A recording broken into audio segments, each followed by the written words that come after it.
Now, I'm not a psychological expert. I have no psychological degree whatsoever. I'm just a simple U.S. veteran who did a little bit of time in the Army and got out.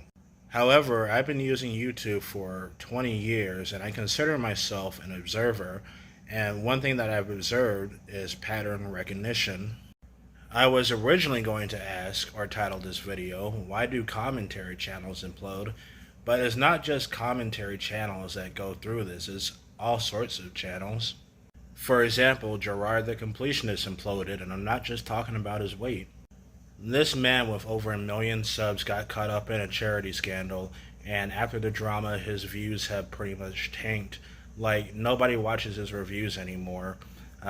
His most popular video recently was him doing some sort of nonsense apology, which is kind of pathetic. That's an example of a self implosion of a YouTuber. A YouTuber who was once pretty famous does something pretty stupid, and as a result, they pretty much ruin their reputation. And it doesn't even have to be an action that they do, they can also just say something stupid as well. Just a Robot ended up unironically defending a YouTube predator, and that was the final straw that broke the camel's back. As a result of him doing that, a bunch of other YouTubers pretty much tackled him, and now his views have also tanked. Now, a YouTuber losing their fame and popularity over time is actually okay. It's okay for a healthy, natural decline. Internet popularity is not forever. Remember that time when Fred and the Annoying Orange were the most popular things ever? Definitely not nowadays. I don't even think many Zoomers even know who Fred and the Annoying Orange are. And there are two healthy ways that I think a YouTuber can cope with their popularity declining. If they're actually passionate and enjoy making videos, then they should just keep on making videos. A Dose of Buckley and an Angry Video Game Nerd are two examples of YouTubers who have declined in popularity over time, but they still make videos because, hey, for them it's fun and they have an audience that they like to make laugh. Or you can be like Filthy Frank. Filthy Frank was one of my favorite YouTubers, but eventually, the guy who played Frank, Joji, decided to move on and work on something else, and that's a perfectly natural, healthy decline. And then you have these other YouTubers who keep on going, and they keep going on, and they refuse to put the fries in the bag. They don't want to get a real job, so they keep on doing YouTube. One of the most recent examples I can think of would be Otterly Noah. Otterly Noah started off making content regarding around autism and cartoons. Those types of videos weren't really getting him many views, so what he decided to do was jump on the drama bus. This is already a pretty risky ideal, but it is a good way to get views, just criticizing another YouTuber. Heck, I've done it before too. However, when I criticize another YouTuber, I don't monetize it. Heck, I don't even expect the video to get any views whatsoever. I don't try to make a living on YouTube. I refuse to make a living on YouTube. I don't feel like being a sellout shill, and I don't feel like relying on Patreon donations. I have other methods of making money. However, Otterly Noah and other people like him decided to jump on the commentary drama bus and try to make a living off of YouTube using that kind of content. This was a really bad idea. First of all, Noah has autism. Otterly Noah would end up doing a series of videos called Hunting the Grizzly Bears. Really terrible title, but what can you expect from an autistic person? And after spending months making money off of that kind of drama content, Noah messed up. This is another pattern recognition that I often see. These commentary channels inevitably end up messing up, and I'm going to name another example soon. What did Noah do? Well, he false flagged someone, and that's a really dick move, for criticizing him, which was really ironic because Otterly Noah himself made a living on YouTube criticizing others. Imagine copywriting and false flagging someone because they did the same thing that you do. Pretty ironic, isn't it? And to make things even worse, Otterly Noah ended up getting exposed as a confirmed plagiarist. All this drama led to Noah basically getting made fun of within the YouTube community, mainly from EFAP and other commentary channels. This fallout, or this implosion, not only caused Noah to end up losing views, but he pretty much just made a complete ass of himself. Since then, he has said that he's taking a break from YouTube, but he's also trying to rebrand himself and make a comeback. And it's going to be really hard for him to do that because one, he wasn't really that popular to begin with, but two, you know, anytime he wants to make a good point, you can easily debunk and criticize him by pointing out that, hey, you're a plagiarist. Utterly Noah just refused to get a regular job and put the fries in the bag. He just wanted to try and make a living on YouTube, and I can understand the appeal. Not everybody wants to work a minimum wage job. Not everybody wants to work at Walmart or a restaurant. Not everybody wants to learn a useful trade skill. Not everybody wants to get a useful college degree like in the medical or law field.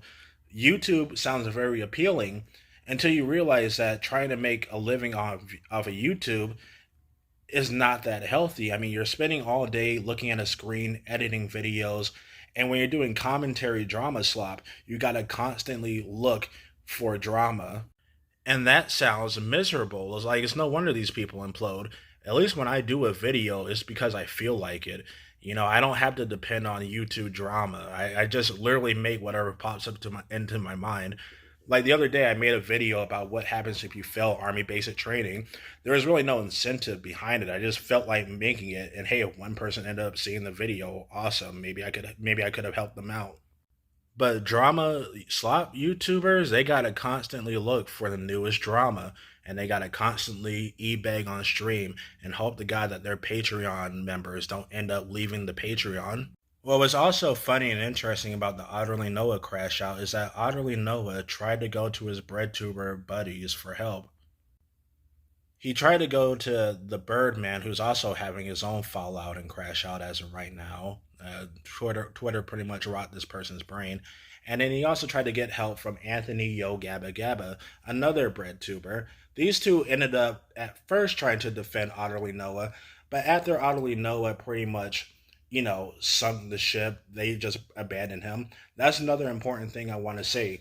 YouTubers are not your friends. If you ever decide to try and make it on YouTube, don't befriend other YouTubers, because the thing is, the minute you make a mistake or you fuck up, they're not going to have your back like a real friend in real life. No, they're going to abandon you because you are a liability to that other YouTuber's career.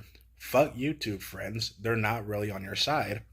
Another YouTuber that imploded would be Salary. Now, this man, he was a breadtuber, and I first found out about him when he called Persona 5 sexist because it objectified a fictional female character, despite the fact that, other games objectify quote unquote male characters as well.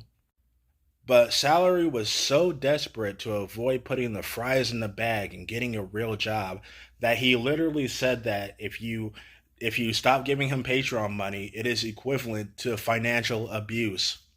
Yeah, uh, like if you don't give your money to the random stranger online, you're financially abusing him. Like, how dare you have some self-preservation?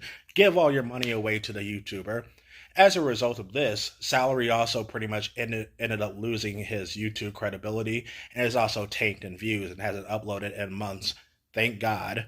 The quartering is also going through some implosion. So this guy, he would normally just read off the latest Reddit or Twitter thread and just react to it. He would have to upload daily, not because he liked it, but because YouTube was his only source of valuable financial income.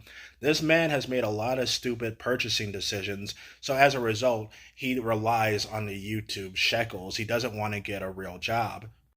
Which is a little ironic, by the way, because you claim to be a conservative American, but you don't want to get a hard-working job like other conservative Americans.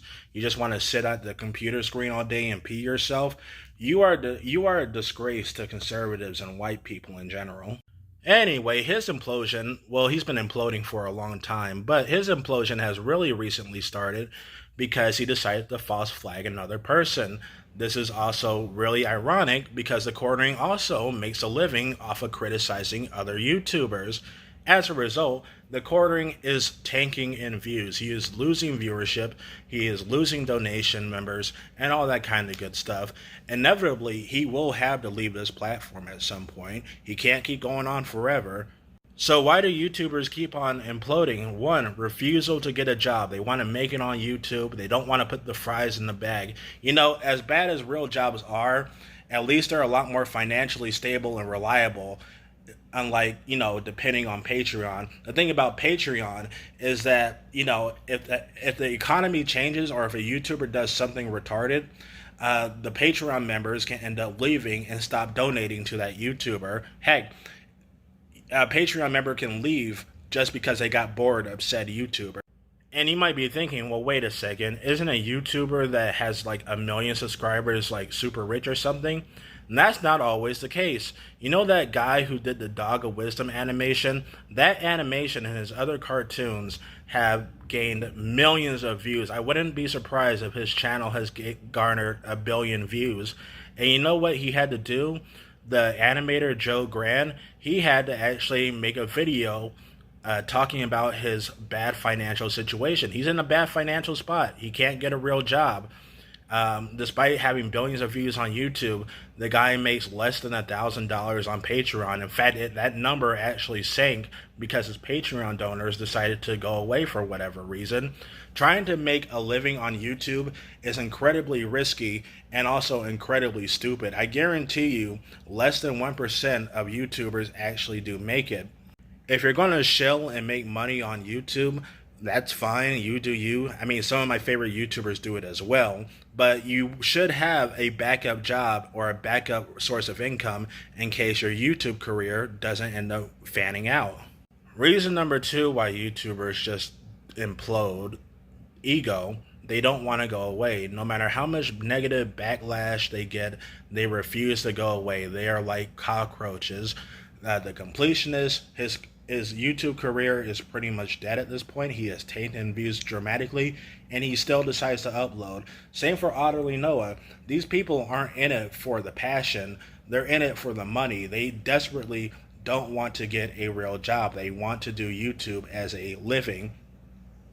And despite the fact that Otterly Noah screwed up drastically, his ego just won't let him take the L. He refuses to take the L. He decided to rebrand himself. He decided to, do a fake ass little apology, and he's gonna be like, "Well, I'm still gonna make videos." It's like he's learned nothing at all. Like, that's another thing about these YouTubers, is that they lack a sense of humility and self-awareness. One last thing I want to say is that my favorite part is when a YouTuber starts declining in views, and then the YouTuber makes a dumbass video saying something like, "Oh, YouTube hates me, YouTube's trying to get rid of me." And I'm like, have you ever considered the fact that you're declining in views because your audience is just moving on? I mean, I doubt someone like YouTube, or I doubt YouTube actually cares about a safe, boring channel like Second Wind. Have you ever just considered Second Wind that people are just growing out of your boring content? And finally, another reason why YouTubers implode is because they sometimes have a habit of doing something super illegal, and as a result, they pretty much lose all their fame. My YouTube channel has gotten over 2,000 subscribers, despite the fact that I tell people not to subscribe to this channel, and despite the fact that my content is pretty, low quality. Like, I'm not even investing money in getting a capture card because why bother? Most of my videos don't get views anyway. But I appreciate the gesture of, having 2,000 subscribers. Thanks. Um, Oh yeah, another thing I want to recommend is stop using Twitter and Reddit.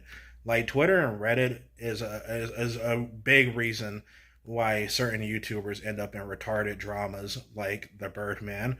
Like, the Birdman's Asmongold video literally opens up with him, having some sort of weird beef on Twitter, and I'm like, really, nigga? You use here's Twitter. Just stop using Twitter. And I don't like Asmongold either. I think he's a rich asshole, but you can't cancel Asmongold. You know, like, just stop letting Asmongold live rent free in your head. It's really sad and pathetic.